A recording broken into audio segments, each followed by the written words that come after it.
নমস্কার, news today ইন্ডিয়ার exclusive live ব্রডকাস্টে আপনাদের সকলকে স্বাগত। এগিয়ে আসছে 2024-এর লোকসভা নির্বাচন, আর সেই নির্বাচনের আগে গোটা জানুয়ারি মাস ধরে একাধিক কর্মসূচি গ্রহণ করছে তৃণমূল কংগ্রেস। ইসলামপুর ব্লকও তার ব্যতিক্রম নয়। এই মুহূর্তে দেখতে পাচ্ছেন ব্লক তৃণমূল কংগ্রেস সভাপতি জাকির হোসেন থেকে শুরু করে জেলা যুব সভাপতি কৌশিক গুণ থেকে শুরু করে জেলা পরিষদ সদস্য তথা খাদ্য কর্মকর্তা নার্গিস বেগম থেকে শুরু করে জাহিদুল রহমান এবং ইসলামপুর পঞ্চায়েত সমিতির সভাপতি শ্যামল সরকার থেকে শুরু করে আপনারা দেখতে পাচ্ছেন বিভিন্ন অঞ্চলের অঞ্চল প্রেসিডেন্ট, গ্রাম পঞ্চায়েতের প্রধান, উপপ্রধান, পঞ্চায়েত সমিতির সদস্য এবং বিভিন্ন কর্মাধ্যক্ষ সবকটি অঞ্চলের তাদেরকে নিয়ে কিন্তু এই মুহূর্তে বর্ধিত সভা অনুষ্ঠিত হচ্ছে। সেখানে কি বক্তব্য রাখছেন, আগামী কি কর্মসূচি ঘোষিত হচ্ছে সেটা কিন্তু আপনাদের শোনাবো, জুড়ে থাকুন। ইসলামপুর ব্লকের সকলকে দাদা, আমাদের সবার প্রিয় অভিভাবক তথা পশ্চিমবঙ্গের সেরা ব্লক প্রেসিডেন্ট সম্মানীয় জাকির হোসেন সাহেব, মঞ্চে জেলার যুব প্রেসিডেন্ট কৌশিক গুণ, মঞ্চে জাহিদুল ইসলাম জেলা পরিষদের মেম্বার, মঞ্চে খাদ্য কর্মকর্তা আমাদের সকলের প্রিয় এনার্জি দেয় আমাদের, যাকে দেখলে যার বিষয়ে আমরা সবসময় উদ্বুদ্ধ হই, নিজেকে শক্তিশালী মনে করি, আমাদের সকলের প্রিয় বৌদি নার্গিস বেগম মহাশয়, মঞ্চে প্রাক্তন কৃষি কর্মকর্তা সঞ্জিতা সিদ্দিকী, মঞ্চে জাকির দা আমাদের আরো এক জেলা পরিষদের ক্যান্ডিডেট ছিলেন, দুর্ভাগ্যবশত ওনাকে আমরা জিতাতে পারিনি, মঞ্চে সহকারী সভাপতি উমর ফারুক মহাশয়, মঞ্চে প্রাক্তন সহকারী সভাপতি মাস্টার শাহজাহান সাহেব, মঞ্চে ফায়াজরা আছেন, গ্রাম পঞ্চায়েতের প্রধানগণ এবং প্রচুর নেতৃত্বরা আছে, আমাদের সব প্রধানরা রয়েছেন, নাম দিতে গেলে সকলেরই সবাই সব গ্রুপগুলো চেনা, এবং সামনে যারা পঞ্চায়েত সমিতির মেম্বার, কর্মকর্তা এবং গ্রাম পঞ্চায়েতের মেম্বার রয়েছেন, একযোগে সকলকেই ধন্যবাদ, নমস্কার ও সালাম জানাই। সবার আগে মাননীয় মুখ্যমন্ত্রী মমতা বন্দ্যোপাধ্যায়কে ধন্যবাদ জানাই এই জন্যই, বিগত যতদিন থেকে আমি এই দলের সাথে রয়েছি বা এই দলের কাজকর্মের সাথে রয়েছি, প্রত্যেক বছরই জানুয়ারি মাসে আমাদের এই কর্মসূচিগুলি থাকে, এই বছরে ব্যতিক্রম নয়। 1 জানুয়ারিতে আমাদের তৃণমূল কংগ্রেসের প্রতিষ্ঠাতা দিবস, সেই দিবসটা আমরা উদযাপন করে থাকি এবং এই বছরও করবো। তৎসহ এবছর আরো কয়েকটি প্রোগ্রামের সাথে বেঁধে দিয়েছেন, তার কারণ আমরা জানি সকলেই যে ইলেকশনের পরে, পঞ্চায়েত ভোটের পরে একটা লম্বা সময় আমাদের গেছে এবং সামনে 2024 পঞ্চায়েত ইলেকশনে আমরা সকলেই জানতাম, সব নেতারা বলেছে, আমরাও বলেছি গ্রামে গিয়ে যে আমাদের এটা সেমিফাইনাল, ফাইনালটা আমাদের 2024। তো সেই 24 আর দেরি নাই বন্ধুগণ, আর 3 দিন মাত্র 2024-এর আছেন দাদাদের বললেন। 24-এর লড়াইটা আমাদের মূল লড়াই ছিল, সেই লড়াইয়ের দিকে আমরা আগাবো এবং এই কর্মসূচির মধ্যে যেটা গরিব মানুষকে ফল, শীতবস্ত্র বিতরণ করতে বলেছেন এবং প্রতিষ্ঠাতা দিবসের দিন, এবং সাধারণ মানুষকে তৃণমূল কংগ্রেসের যে কার্যকলাপ আছে সেগুলির সম্বন্ধে অবগত করতে বলা হয়েছে। এই জিনিসটাতে আমি আপনাদের যা নিজস্ব চিন্তা ভাবনা আছে তার মধ্যে দুটো পয়েন্ট আমি শুধু যোগ করতে চাচ্ছি। সেটা হচ্ছে এই বিজেপি সরকার 2014 সালে আসবার পর থেকে পশ্চিমবঙ্গের মানুষকে কি দিয়েছে, শুধু একটা কোশ্চেন করবো, একটা কোনো প্রকল্প, একটা কোনো কাজ, যে কাজটা ভালো, মানে আমরা মঞ্চে নেতারা বলে আমরা শুনি এবং আমরাও বলি, সাধারণ কিছু লোক শোনে, কিন্তু মানুষের সাথে গ্রামে গঞ্জে মানুষের কাছে গিয়ে ফেস টু ফেস একটা চায়ের দোকানে একটা ট্রেনে বসে আলোচনা করা, ঠিক এইভাবে বোঝানোটা আপনারা নিচের স্তর মানে গ্রাম স্তরে নিয়ে যাওয়ার জন্য আমি অনুরোধ রাখছি। একসাথে জিজ্ঞেস করবে যে বিজেপি যেগুলো হিন্দু এলাকা আছে বা যেই এলাকায় মনে হয়, বিশেষ করে সেই এলাকায় হিন্দু এলাকাগুলোকে শুধু জিজ্ঞেস করবে যে বিজেপির একটা কাজ বলো যে কাজটা ভালো করেছে। বলতে পারবে না দাদা, আপনাকে একদম দাঁড়িয়ে বলছি আমি, আর হরফ করে বলতে পারবে একটাও কাজ নেই। তার সাথে সাথে মমতা বন্দ্যোপাধ্যায় কি করেছে যদি বলেন তো, একটা বাচ্চা, গ্রামের বাচ্চাও জানে যে মমতা বন্দ্যোপাধ্যায় 2011 সালের পরে কি করেছে। আপনাদের কাছে ভুরি ভুরি লাইন আছে, স্বাস্থ্যসাথী, খাদ্যসাথী, সবকিছু, কন্যাশ্রী, যুবশ্রী, রূপশ্রী, এমন বহু। এবং যে লড়াইটা ছিল 2024-এর আগে পর্যন্ত লোকসভায় ভালো রেজাল্ট করার জন্য বা পশ্চিমবঙ্গের মানুষকে, পশ্চিমবঙ্গের মানুষ যে মমতা বন্দ্যোপাধ্যায়ের সাথে আছে সেই মানুষকে জব্দ করার জন্য, পশ্চিমবঙ্গকে ভাতে মারার জন্য পশ্চিমবঙ্গের পাওনা টাকা বন্ধ করে দিল। এটা নিয়ে বলবো, আমরা প্রত্যেকটা অঞ্চলে গিয়ে গিয়ে প্রোগ্রাম করেছিলাম। সব প্রধানরা জানেন, তারা অ্যারেঞ্জ করেছিল, সব অঞ্চলে গিয়ে আমরা মানুষকে বলতাম এবং মানুষের ব্যাপক সাড়া পেয়েছিলাম। আমরা মানুষ বুঝতে পারছিল কথাটা, যে লড়াইটা পশ্চিমবঙ্গের মানুষকে টাকা আটকে রাখার যে মমতা বন্দ্যোপাধ্যায় করছে, অভিষেক বন্দ্যোপাধ্যায় করছে, সেটা কার জন্য? রাজনৈতিক লড়াই ছিল না। লড়াইটা তো রাজনৈতিক না। যে লোকগুলো টাকা পাবে, কে তৃণমূল করে, কে কংগ্রেস করে, কে বিজেপি করে, পয়সা তো সবাই পাবে। গরিব মানুষের টাকা ছিল, 100 দিনের কাজের টাকা আটকে রেখেছে, আবাস যোজনার কাজের টাকা আটকে রেখেছে। এটা মানুষকে বলতে লাগবে। এটা বড় রামমান এসে গেছে সাধারণ মানুষের কাছে 2024-এর ইলেকশনের জন্য। এটা উপলব্ধ মমতা বন্দ্যোপাধ্যায় এবং অভিষেক বন্দ্যোপাধ্যায় সবাই করেছিল। যার জন্য কিন্তু এই জিনিসটা, এই লড়াইটা আমাদের একদম গ্রাম লেভেলে নামিয়ে দিতে পারছে, যে মানুষকে ঘরে ঘরে গিয়ে বলেন যে আপনারা দিল্লি সরকার পশ্চিমবঙ্গের টাকা কেন আটকে রেখেছে, গরিব মানুষের টাকা কেন আটকে রেখেছে, দিচ্ছে না। সেটা তো রাজনৈতিক উদ্দেশ্য না, রাজনৈতিক লড়াই না, সবার টাকা, গরিব মানুষের টাকা সেটা আটকে রেখেছে। আর 2 নম্বর যে টাকাটা দিচ্ছে না আমাদের পশ্চিমবঙ্গের সাধারণ মানুষগুলো, যে মমতা বন্দ্যোপাধ্যায় 21শে জুলাইয়ের মঞ্চে মুড়ির বস্তা উঠাইছিল, দেখছিলাম না? সবাই মজা করছিল, সবাই হাসাহাসি করছিল। কিন্তু আসল যে জায়গাটা, সেটা আমরা খুব কম লোক হয়তো করেছিলাম। মুড়িতে জিএসটি আছে। অ্যাকচুয়ালি জিএসটি প্রত্যেকটা দৈনন্দিন জীবনে, একজন সার্ভিসম্যান হোক, একজন সাধারণ কৃষক হোক, যেই লেভেলেরই লোক হোক, তার যতটা টাকা রোজগারই হোক না হোক, যদি একটা ভদ্রলোকের 50,000 টাকা ইনকাম হয়, সে তারও জন্য একই জিনিস ব্যর্থ। কারণ হচ্ছে, একটা গাড়ি থেকে একটা সুচ পর্যন্ত প্রত্যেকটা জিনিসের উপরে জিএসটি থাকে। আপনাদের জানার জন্য বলে দিই, কেন্দ্রীয় সরকার মহান একটা আমাদের উপকার করছে। 18% জিএসটি নেয়, মেডিসিনের উপরে 12% জিএসটি। মানে যদি আমরা প্রত্যেকদিন প্রতিনিয়ত সবাই ওষুধ কিনি, একটা ওষুধ যদি 1000 টাকার ওষুধ কেউ কিনে, তো 120 টাকা সেন্ট্রাল গভর্নমেন্টকে দিতে হয়। কেন দিতে হয়? ওষুধ কি আমি মুক্তি করার জন্য, আনন্দ ভুক্তি করার জন্য ইয়ে করছি, খাচ্ছি? ওষুধ মানুষ বিপদে পড়ে তবে খায়। লোকের ঘরে টাকা থাকে না, জমি বিক্রি করে ওষুধ খেতে হয় মানুষকে কষ্ট করে, সেই ওষুধের উপরে জিএসটি দিতে হবে। এইটা মানুষকে বলতে লাগে। সবাইকে অনেক অনেক ধন্যবাদ। আপনারা মূল্যবান সময় নষ্ট করে এসেছেন। আমাদের নেতা আছেন, আমাদের বক্তব্য রাখবেন। আমরা তার নির্দেশিকা নিয়ে বাড়িতে যাবো এবং আগামী দিনের কর্মসূচি এবং কাজকর্ম করবো। সবাইকে অনেক অনেক শুভেচ্ছা। ভালো থাকবেন, সুস্থ থাকবেন। জয় হিন্দ, বন্দে মাতরম, মা মাতরম জিন্দাবাদ, মমতা বন্দ্যোপাধ্যায় জিন্দাবাদ, অভিষেক বন্দ্যোপাধ্যায় জিন্দাবাদ, রানাইল এলাকার জিন্দাবাদ, জাকির হোসেন জিন্দাবাদ। ধন্যবাদ শ্যামল সরকার মহাশয়কে। এখন আপনাদের সামনে আজকের যে ঘোষিত কর্মসূচি রাজ্য তৃণমূল কংগ্রেসের, তা নিয়ে এবং সাংগঠনিক স্তরে আলোচনা রাখবেন আমাদের উত্তর দিনাজপুর জেলা তৃণমূল কংগ্রেসের খাদ্য কর্মাধ্যক্ষা আমাদের শ্রীমতী নার্গিস বেগম মহাশয়কে তার মূল্যবান বক্তব্য রাখার জন্য আমরা অনুরোধ করছি।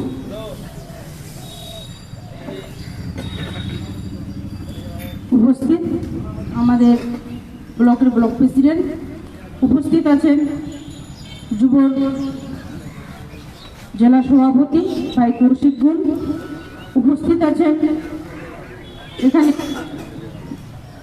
শ্যামল সরকার আমাদের সভাপতির প্রতিনিধি, উপস্থিত আছেন সহকারী সভাপতি ভাই উমর ফারুক, উপস্থিত আছেন আমাদের প্রাক্তন সহকারী সভাপতি মাস্টার শাহজাহান সাহেব, উপস্থিত আছেন এখানে ফিয়াজ ভাই, উপস্থিত আছেন 1 নম্বর জেলা পরিষদের মৌসুমী বেগমের প্রতিনিধি ভাই জাহিদুর, উপস্থিত আছেন আমার মিতা মাস্টারমশাই, উপস্থিত আছেন প্রাক্তন কৃষি কর্মাধ্যক্ষ তমজিদা সিদ্দিকা, উপস্থিত আছেন আমার মহিলা ব্লক প্রেসিডেন্ট তনিমা, উপস্থিত অঞ্চল প্রেসিডেন্টরা, উপস্থিত আছেন পঞ্চায়েত সমিতির কর্মাধ্যক্ষরা, পঞ্চায়েত সমিতির মেম্বার, আমাদের গ্রাম পঞ্চায়েতের প্রধানরা, গ্রাম পঞ্চায়েতের সভাপতি এবং মেম্বাররা। আপনারা আজকে সবাই নেতৃত্ববৃন্দরাই উপস্থিত আছেন।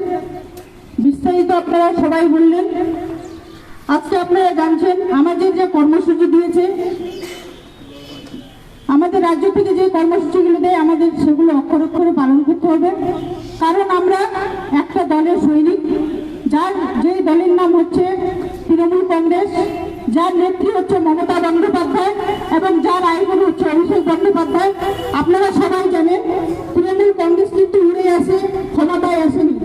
আজকে যদি আমরা দেখি দিদির প্রত্যেকটা শরীরে পাটে পাটে কিন্তু সিপিএমের মারের ক্ষত বিক্ষত দাগ আছে। তার নেতৃত্বে আমরা তৃণমূল করি, আমরা যোদ্ধার মতো তৃণমূল করবো, মাথা নত করে তৃণমূল করবো না। আমরা বিজেপির কাছে কোনোদিন মাথা নত করবো না।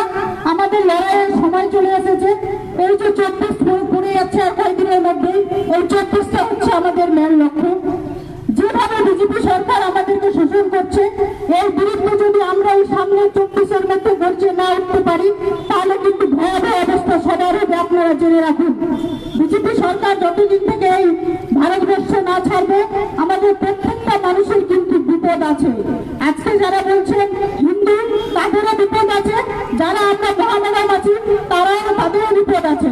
কারণ বিজেপি সরকারের যে প্রধানমন্ত্রী আছে, তিনি কিন্তু আজকে কালকে আমি মোবাইলের মধ্যে দেখলাম যে রামকে ছোট করে নিজের ছবিটাকে বড় করে আজকে রাম মন্দিরে নিয়ে যাচ্ছে।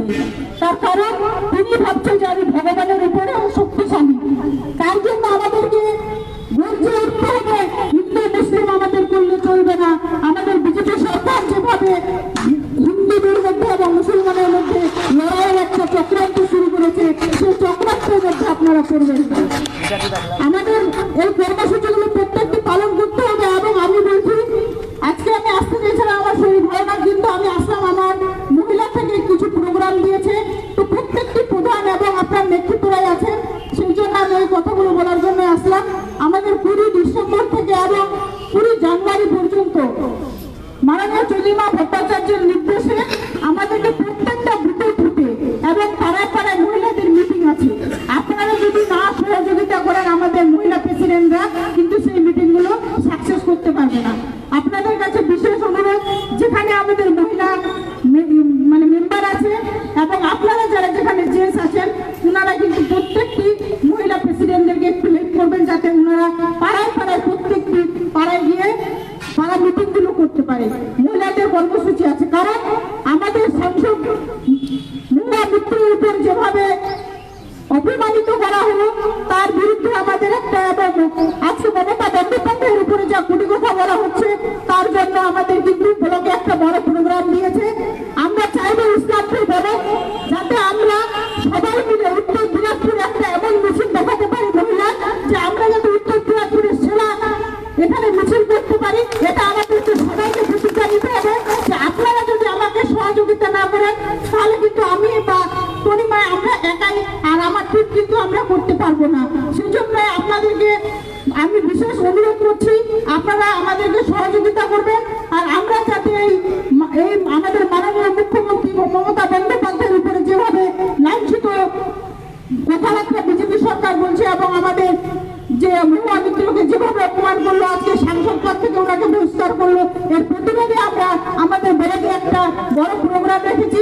আপনাদেরকে সবার কাছে আমার এটাই অনুরোধ যে আপনারা আমাদেরকে সহযোগিতা করবেন। এই বলে আমি আমার বক্তব্য শেষ করছি। জয় হিন্দ, বন্দে মাতরম, মামাটি মানুষ জিন্দাবাদ, তৃণমূল কংগ্রেস জিন্দাবাদ, মমতা বন্দ্যোপাধ্যায় জিন্দাবাদ, অভিষেক বন্দ্যোপাধ্যায় জিন্দাবাদ, আমাদের অভিভাবক কানাইলাল আগরওয়াল জিন্দাবাদ, আমরা সবাই জিন্দাবাদ।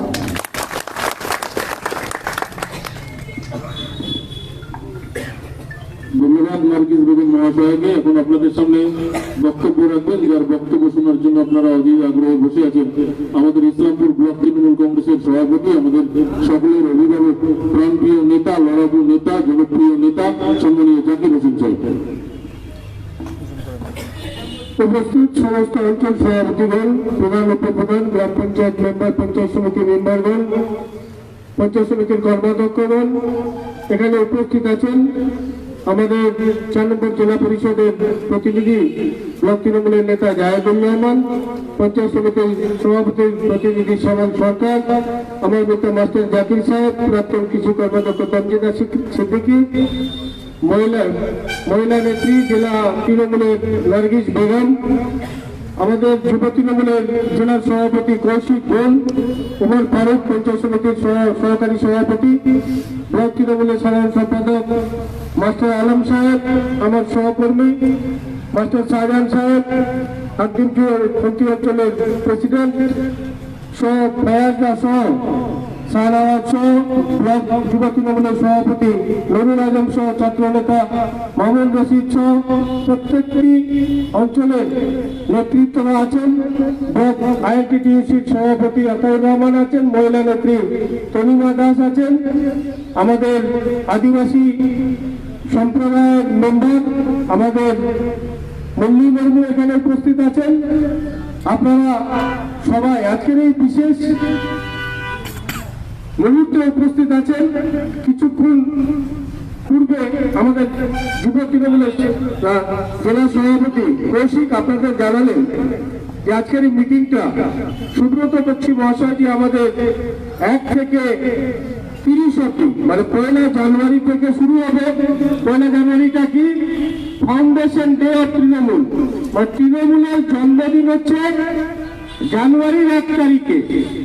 তো প্রথম কাজ হচ্ছে জানুয়ারির 1 তারিখটা প্রত্যেকটা অঞ্চল সভাপতিকে বলছি আপনারা একটু মাইনরলি ধ্যান দিয়ে শুনবেন, কারণ কাজটা অঞ্চল সভাপতিরাই করবেন। আপনারা প্রত্যেকটা অঞ্চল সভাপতিকে বলছি 1 তারিখ কিভাবে আপনি মিটিং করবেন, না বুথে বুথে যাবেন, না আপনি ফলো বলবেন, কিন্তু 1 তারিখ প্রত্যেকটা বুথে ফ্ল্যাগ হোস্টিং করতে হবে এবং তার ছবি সহ ব্লক তৃণমূলের কাছে পাঠাতে হবে। যেই নাম্বারে পাঠাবেন অঞ্চল সভাপতিদের কাছে সেই মোবাইল নাম্বারটা পৌঁছে যাবে যে আপনাকে এই নাম্বারে হোয়াটসঅ্যাপ করে আপনার প্রত্যেকটা বুথে 1 জানুয়ারি যে আপনি পতাকা তুলবেন দলের সেটা পাঠাতে হবে। এবং 1 জানুয়ারি থেকে 7 জানুয়ারি যেটা বললো সেটা আমরা ব্লক স্তরে করবো। অঞ্চল স্তরে সব থেকে গুরুত্বপূর্ণ হচ্ছে 1 জানুয়ারিটাই। বাকিটা আমরা ব্লক স্তরে মিলিয়ে নিয়ে বাকিটা করব। তো ব্লক অঞ্চলের জন্য এটা গুরুত্বপূর্ণ 1 জানুয়ারি। আপনারা 1 জানুয়ারিটাতে বিশেষ ফোকাস রাখুন যাতে কোনো বুথ বাদ না যায়। প্রত্যেকটা বুথে যাতে আমাদের দলের পতাকা উত্তোলন হয় পার্টির জন্মদিন হতে, এবং সেই পতাকা উত্তোলনের ছবিটা আপনারা আপনাদের কাছে যে মোবাইল নাম্বার পাঠানো হবে সেই নাম্বারেই ছবিগুলো আপনারা পাঠিয়ে দেবেন। আজকের এই মিটিং এ আলোচনা বিস্তারিত ভাবে যেটা উদ্দেশ্য সেটা সবাই বলেছে। আমি আপনাদের ব্লক তৃণমূলের সাংগঠনিক কিছু আলোচনা আপনাদের কাছে রাখছি। আজকের এই সবাই অনেকে হয়তো গতকাল পত্রিকার মাধ্যমে বা সোশ্যাল মিডিয়ার মাধ্যমে আপনারা হয়তো দেখেছেন যে ব্লক তৃণমূল একটা কর্মসূচি আজকের এই 28 তারিখের মিটিং এ গ্রহণ হবে বা ঘোষণা হবে, সেটা আপনারা হয়তো সবাই শুনেছেন। আমাদের ব্লকের সুজালি অঞ্চলে আমি ইতিপূর্বে গাইসালপুর কমিটি আমরা ডিজলভ করেছিলাম, কিন্তু এখনো পুনর্গঠন হয়নি, নতুন সভাপতি অ্যাপয়েন্টমেন্ট করা হয়নি। আমরা ওখানে অ্যাক্টিং সভাপতি হিসাবে ধীরেন পাল মহাশয়কে দিয়ে কাজ চালাচ্ছি। সুজালিতে একটা সাংগঠনিক আমাদের জটিলতা ছিল, আমি আপনাদের কথা দিয়েছিলাম বিগত দিনে যে আমরা সেটা দ্রুত সম্পূর্ণ করার চেষ্টা করবে। এখানে আমাদের জাহিদুল সাহেব আছেন সুজালি অঞ্চলে, আমাদের আমি একজনকে কনভেনার নিযুক্ত করেছি, মইনুদ্দিন সাহেব আছেন, আব্দুল সত্তার সাহেব আছেন, অনেকে আছেন। আজকের এই ব্লক তৃণমূলের সভায় আমি সুজালি অঞ্চল তৃণমূল কমিটিকে আনুষ্ঠানিকভাবে ব্লক তৃণমূলের পক্ষ থেকে ডিজলভ করব বলে দিলাম। আমি আজ থেকে যতদিন আপনি সভাপতি গঠন হবে না সুজালি অঞ্চলে, ততদিন আপনি অঞ্চলের যে কনভেনার আছে মইনুদ্দিন, আব্দুল সত্তার, জাহিদুলের নেতৃত্বে আপনারা সাংগঠনিক কাজকর্ম সুজালিতে করবেন। এটা ব্লক তৃণমূলের পক্ষ থেকে ঘোষণা করা হলো। পরবর্তীকালে যখন অঞ্চলের সভাপতি গঠন করা হবে, একটা অঞ্চলের সভাপতি কিন্তু হবে না, এটা জেনে নিন। এক অঞ্চলের সভাপতি হবে না, খুব তাড়াতাড়ি গোটা ব্লকের অঞ্চল সভাপতিদের নাম আবার ঘোষণা করা হবে। তার থেকে দেখা যেতে পারে কেউ থাকবে, কেউ হয়তো বাদও যেতে পারে, কিন্তু কেউ যদি বাদ যায় কোনো অঞ্চল থেকে, কেউ ভাববেন না যে তাকে দল থেকে বাদ করে দেওয়া হলো। আমরা তাকেও সম্মানের সহিত দলে রাখার চেষ্টা করব, সেটা আমরা কাউকে বাদ দেব না। তো দলের স্বার্থে যেই সিদ্ধান্ত হবে, দল করলে সেই সিদ্ধান্ত মেনে নিতে হবে। দল সবার উপরে, দলের উপরে আমরা কিন্তু কেউ না, এই মানসিকতা রাখতে হবে। আমি আজকের এই সভার মাধ্যমে আমাদের বুথের কর্মী থেকে আরম্ভ করে ব্লক নেতৃত্ব সবাই আছে, আমি আপনাদের বলবো সামনে কিন্তু খুব কঠিন লড়াই। এই লড়াইয়ে আমি তুমি, আমার তোমার, আমি বড় উনি ছোট, উনি বড় আমি ছোট, এটা করলে চলবে না। সামনের লড়াইটা খুব কঠিন লড়াই। আপনারা দেশে social media, electronic media, print মিডিয়ার মাধ্যমে নিশ্চয়ই খবর পাচ্ছেন, সারা দেশ যত ধর্ম নিরপেক্ষ দল আছে, মমতা বন্দ্যোপাধ্যায় আজকে সবাইকে একটা জায়গায় করতে সফল হয়েছে। আজকে ইন্ডিয়া জোটের মূল কারিগর হচ্ছে মমতা বন্দ্যোপাধ্যায়। আজকে দেশ বাঁচানোর লড়াই, সংবিধান বাঁচানোর লড়াই, মানুষের মৌলিক অধিকার বাঁচানোর লড়াই। আমি আপনি লড়াই করে কি করবো? বাড়ির উপরে ছাদটা যদি না থাকে, তাহলে আমরা কিন্তু যদি বর্ষা হলে অতি বর্ষণ হয়, আমরা নিজের গাটাও কিন্তু ঢাকতে পারবো না যদি মাথার উপর ছাদ না থাকে। এখানে মাথার উপর ছাদটা দরকার। আমাদের ছাদ হচ্ছে আমাদের দেশের সংবিধান, আমাদের মৌলিক অধিকার দিয়েছে আমাদের দেশের সংবিধান। সর্বধর্ম সমন্বয়ে আমাদের যেটা শিখিয়েছে আমাদের সংবিধান, দেশ সবার উপরে এটা শিখিয়েছে আমাদের সংবিধান। ধর্মের নামে বিভেদ তৈরি করা, বিভেদকারী শক্তিকে আমাদের সংবিধানে কোথাও জায়গা দেয়নি। কিন্তু বর্তমানে বিভেদকারী শক্তিগুলো দিল্লিতে বসে ধর্মের নামে দোকানদারি শুরু করেছে। আজকে সংবিধান আক্রান্ত, মানুষের মৌলিক অধিকার আক্রান্ত, মানুষের মৌলিক অধিকার কেড়ে নেওয়া হচ্ছে, সংবিধানকে বারে বারে আক্রমণ করা হচ্ছে, আদিবাসী সমাজকে অপমান করা হচ্ছে। আপনারা দেখলেন অভিষেক বন্দ্যোপাধ্যায় দিল্লিতে যখন গরিব মানুষের এনআরইজিএসের টাকা আদায়ের দাবিতে আন্দোলন করতে গেছিলেন, সেইখানে অভিষেক বন্দ্যোপাধ্যায়ের সঙ্গে ছিলেন মহিলামন্ত্রী বিলবা হাজরা। আপনারা দেখেছেন বিলবা হাজরা একজন আদিবাসী মহিলাকে বিজেপির পুলিশ কিভাবে তারা হেঁচড়া করেছে, এটা আদিবাসী সমাজের অপমান। আজকে বারে বারে জাতির নেতা ভারতবর্ষের মানুষকে অপমান করেছে। কিছুক্ষণ আগে আমাদের খাদ্য কর্মরক্ষা বলছিলেন যে 22 জানুয়ারি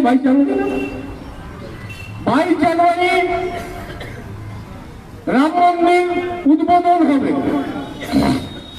আপনারাও জানেন, আমরাও জানি যে দীর্ঘদিন এই डिस्प्यूटेड लैंड, विवादित जमीन अयोध्या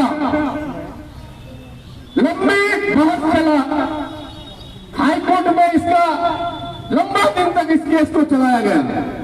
तो আমরা সমস্ত ভারতবর্ষের মানুষ তৃণমূল দল থেকে আমাদের বলা হয়েছিল, আমাদের নেত্রী মমতা বন্দ্যোপাধ্যায় বলেছিলেন যে কোর্টের রায় যেটা হবে সেটা সব ধর্মের মানুষকে, সব দলকে মেনে নিতে হবে। কোর্ট রায় দিয়েছে, ওখানকার মুসলিম হিন্দু সবাই মেনে নিয়েছে। এবার কোর্টের রায়টা, এটা তো নরেন্দ্র মোদীর রায় না, সারা দেশকে দেখানোর চেষ্টা হচ্ছে राम मंदिर हम बना रहे हैं, अच्छी बात है तुम बना रहे हो, लेकिन भगवान श्री राम, मर्यादा पुरुषोत्तम राम, যিনি সারা দেশের সারা বিশ্বের মানুষের কাছে ভগবান রূপে পরিচিত এবং সনাতন ধর্ম যারা বিশ্বাস করেন, যারা আসল সনাতনী, তারা কিন্তু ভগবান শ্রীরামের ছবিকে হৃদয়ের মধ্যে রাখেন। আসল সনাতনী ছিলেন মহাত্মা গান্ধী, তিনি মরার সময় বলেছিলেন হে রাম। আর নরেন্দ্র মোদী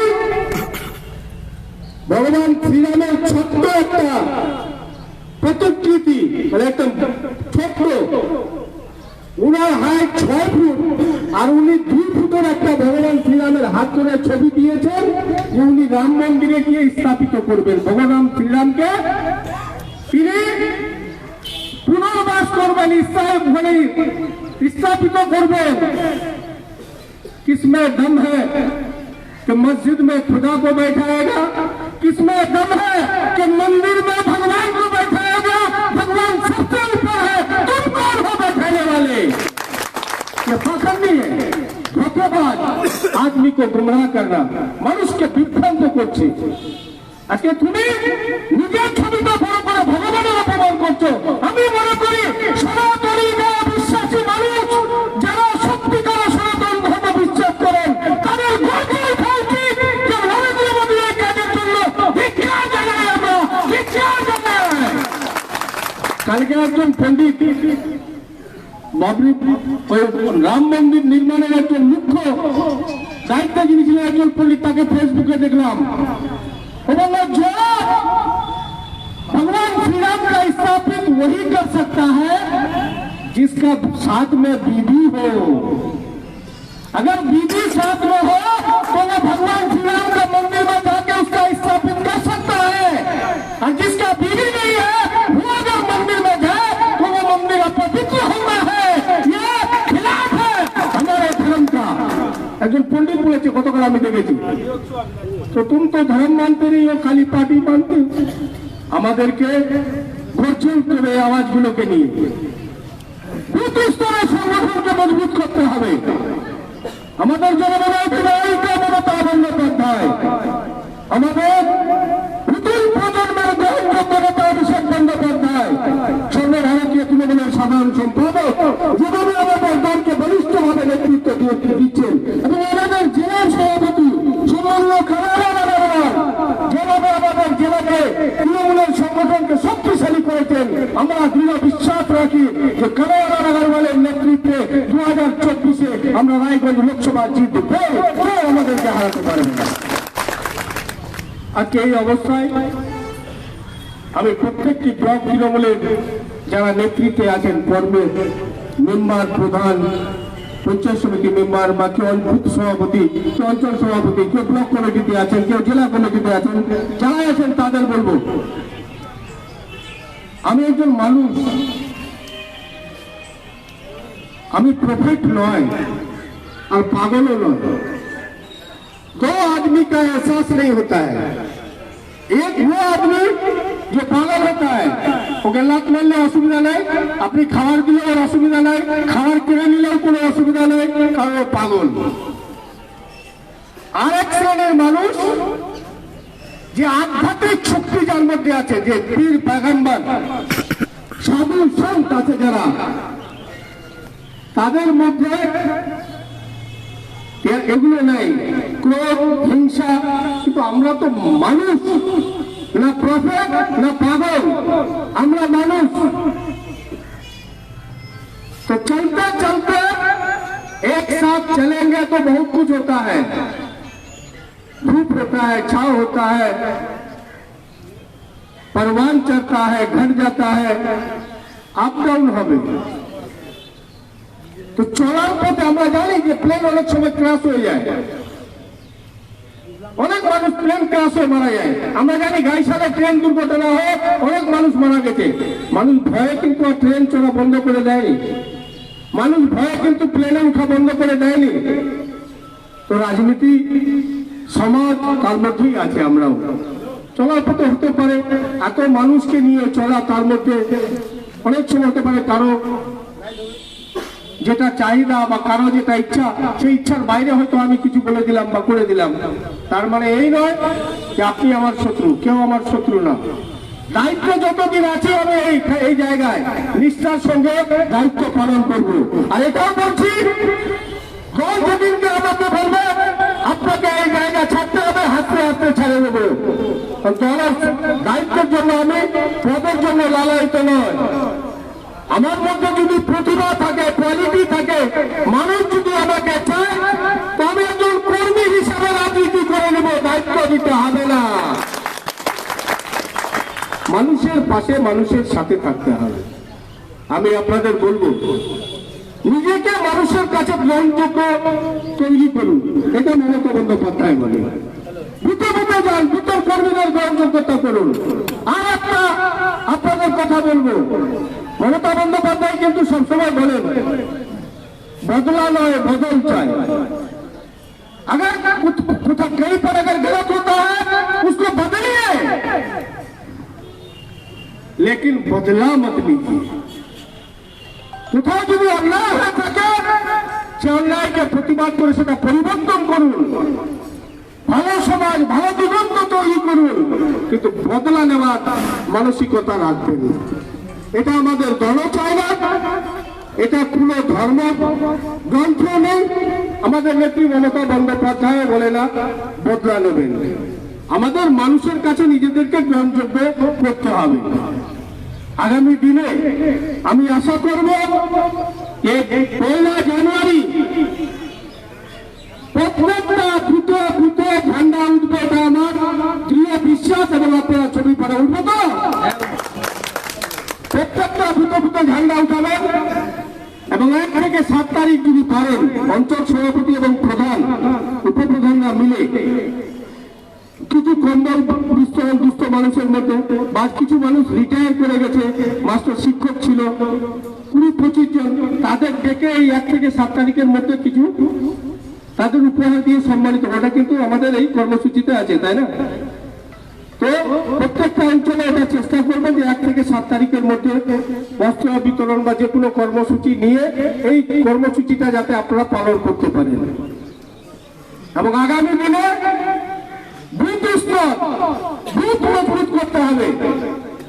আমরা পঞ্চায়েত নির্বাচনে 3টা জেলা পরিষদ আসন আমাদের এখানে, 3টার মধ্যে একটা জেলা পরিষদ হচ্ছে আমাদের 50-50। 4 নম্বর জেলা পরিষদটা রামগঞ্জ 1-2 আমাদের এদিকে আছে, শিলালি গোবিন্দপুর দার্জিলিং এ আছে। তো আমরা মোটামুটি যা হিসাব দেখছি যে 4 নম্বর এবং 5 নম্বর মিলে এই 5 অঞ্চল, 4 আর 2 6 অঞ্চলে আমরা প্রায় 32-33 হাজার ভোটে পঞ্চায়েত ভোটে লিড করেছি। আমরা এই 6 নম্বরে জেলা পরিষদ হারলেও পঞ্চায়েত সমিতি গ্রাম পঞ্চায়েতের ভোট যদি আমরা কাউন্ট করতে যাই আমরা কিন্তু ভালো লিডে আছি। এখন জেলা পরিষদটা আমরা হেরে গেছি, সেই হিসাবে কিন্তু হারার কথা না। যাই হোক, যেটা চলে গেছে সেটা আপনারা তদন্ত করবেন, রাজনৈতিক ভাবে তার বিশ্লেষণ করবেন। এবং লোকসভা ভোটে আমাদের টার্গেট হচ্ছে শহর বাদ দিয়ে আমরা এদিকে 6 আর এদিকে 5, এই 11টা অঞ্চলে আমাদের 50,000 ভোটের টার্গেট নিতে হবে। আমরা যাতে মিনিমাম 50,000 লিড করতে পারি, এই লক্ষ্যটা কোথাও আপনাদের সবাইকে আগাতে হবে। আপনারা এই চেষ্টাটা অঞ্চল সভাপতিরা নিজের নিজের অঞ্চলে করবেন এবং বুথের কর্মীরা আরো সচেষ্ট হবেন। এনআরজিএস আন্দোলন আমাদের নেত্রী করলেন, নেতা আমাদের অভিষেক বন্দ্যোপাধ্যায় করেছেন। আমাদের আশা আছে, আমাদের ভরসা আছে, আমাদের নেত্রী মমতা বন্দ্যোপাধ্যায়ের উপর, আমাদের নেতা অভিষেক বন্দ্যোপাধ্যায়ের উপর, যে আমাদের বাংলার এনআরজিএস এর টাকা তারা আদায় করে আনবেন, এটা আমাদের দৃঢ় বিশ্বাস। एनआरजीएस काज হবে, चिंता करबें ना।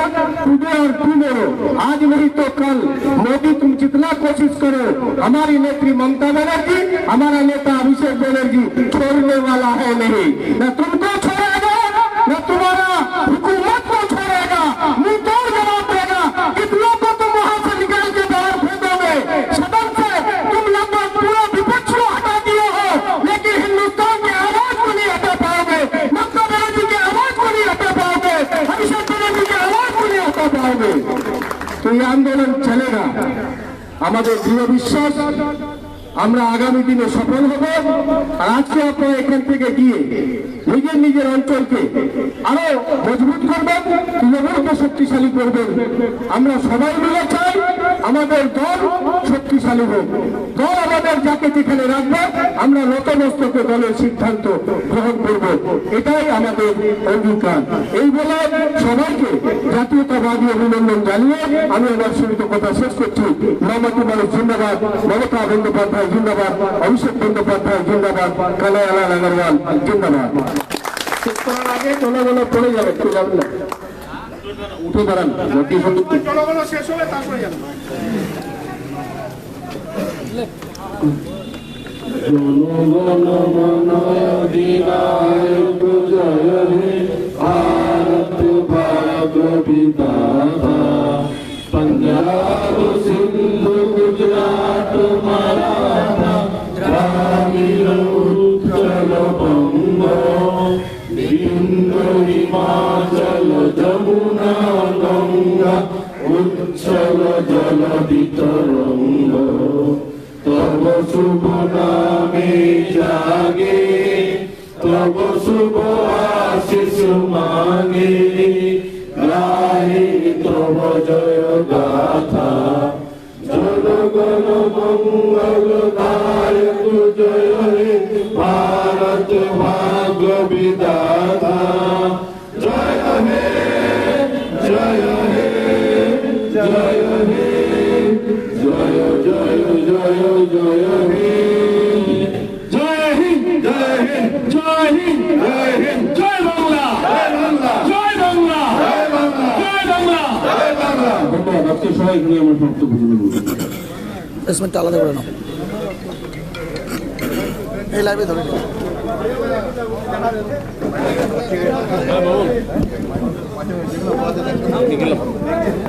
মাস্টার ছাড়া যেত